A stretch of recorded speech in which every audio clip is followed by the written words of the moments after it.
We're 2 months into this nightmare. The damage that this guy has already done to this country is overwhelming. I mean, it's just mind-boggling how bad it is. I can't think of not one good thing that he's done that helps any of us in this position. He's hired a bunch of complete buffoons to run our agencies. He's dismantling those agencies.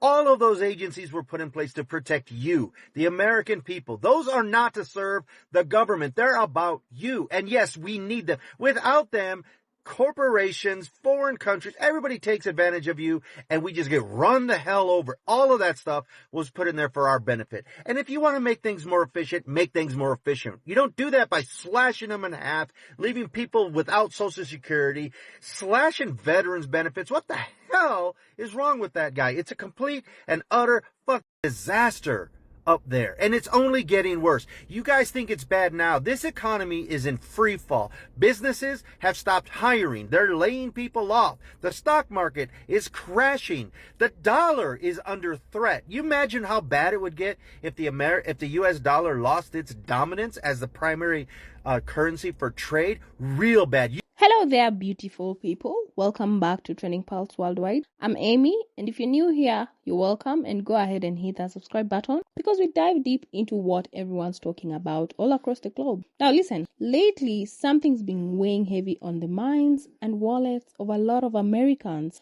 People are fed up, they're frustrated, and they're speaking out loudly. The economy feels like it's on life support, and the blame, well, many are pointing straight at Trump's tariff policies. From soaring grocery bills to plummeting stock, it seems like everything that could go wrong is going wrong. But don't just take my word for it. Let's look at how people across the country are reacting to this growing economic mess.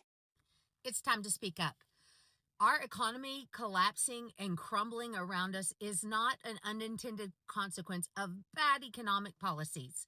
It is the goal. It is absolutely the goal. Project 2025 has laid it out. They want America to collapse. They want family farms. They want people who own land. They want private businesses to collapse so they can buy everything up. And then we have to work for them. This is not a mistake. This isn't somebody being stupid and not understanding policy.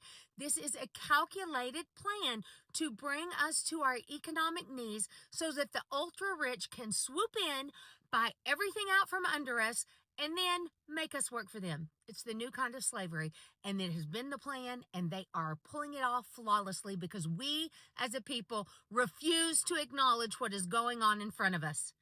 This is their goal. Everybody get up. Every white body. I need my people of color to stay home. Everyone get up and go out on April 5th so that we can show them we will not allow you to take our country, our lives, and our freedoms.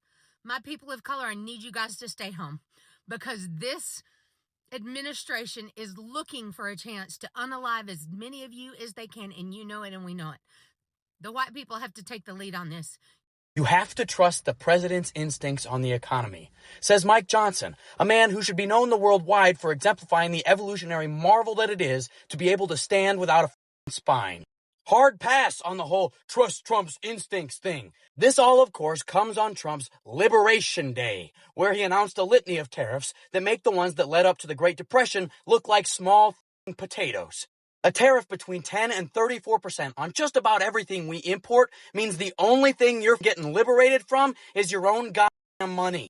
Tangerine tyrant single-handedly destroyed the U.S. economy today with the Dow Jones plunging nearly 1,700 points. And while that's happening, he decided, hey, I'm going to go take off and head to a golf tournament in Florida. I guess that's the modern equivalent of let them eat cake. You know, the economy is burning. Stock market is crashing. Global alliances that we've had for nearly a century are completely destroyed. And you're going to go and play golf. I seem to recall you complaining every single time Barack Obama played a round of golf. But now we're in an actual crisis that you created completely unnecessarily, by the way. You're going to go play golf. So for the second day in a row, the stock market has nosedived. At one point today, it was 1,900 points underwater. Yesterday, the Dow lost 4 percentage points. Today, the Dow lost 4 percentage points. People are losing their 401ks. These tariffs are insane. Our allies can't stand us. And Trump decided to go golfing today with the Saudi royal family in Mar-a-Lago. Okay, millionaires and billionaires getting together to go golfing while the taxpayers, the Americans, are going to experience the largest tax hike in modern history. Okay, that is what tariffs are. They are taxes on American companies, on American shippers. Okay, and the American consumers are going to eat the costs of that. All right, because like I said yesterday in the video, and then I got people posting, some people, a few posting on my video saying, well, it's going to bring back manufacturing jobs. It's going to bring back jobs. No, it's not going to bring back any jobs. I highly doubt it. Why would a company that already has set up investments in foreign countries with manufacturing or building different parts of a product, have set up shippers and resellers, why would they reinvest in the United States fully? Okay, that doesn't mean they can't invest part of their production here in the United States. That happens all the time. But why would they bring back their total operation in the United States, spend all that money to reinvest in factories or manufacturing plants, hiring new employees here in the United States, and then the cost of production, producing goods? Why would they do all of that and spend all that money rather than just still create goods cheaper overseas and then just say, okay, well, I'll eat the costs of tariffs, or put the price on the American consumer, or negotiate with shippers and resellers to both pay for the tariffs.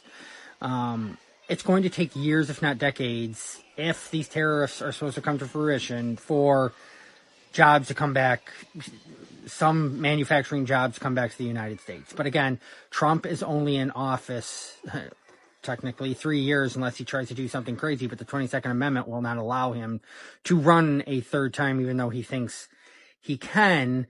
So if I'm an American-based company, a company that produces or sells in the United States, but produces some of its goods overseas, why wouldn't I just wait that out? You can literally feel the disappointment in these videos. And what's wild is some of these voices used to support Trump, but now they're saying it loud and clear. They're done. And people aren't just ranting online, they are hitting the streets. Hands off! Protests are popping up in every single state. Americans are rallying, demanding that anyone do something before the country goes completely off the rails. And it's like the cost of living just jumped off a cliff. What's crazy is that tariffs were supposed to protect the American economy, but now everyday people are the ones paying the price, literally. You can't call it America first if Americans are the ones suffering the most, right? And the bigger question is, where do we go from here? Is this the breaking point? Are more protests going to erupt? Is this finally going to push people to demand accountability from leadership? Let's have that conversation. Drop your thoughts in the comments. Are the tariffs to blame? Was this economic fallout avoidable? And should the people who supported these policies be the ones leading the charge to fix it? Let me know what you think. And don't forget to like, share, and subscribe if you want to keep up with what the world's reacting to next. Until next time, stay informed, stay bold, and stay questioning. Thank you so much for watching, and I'll see you guys in the next video.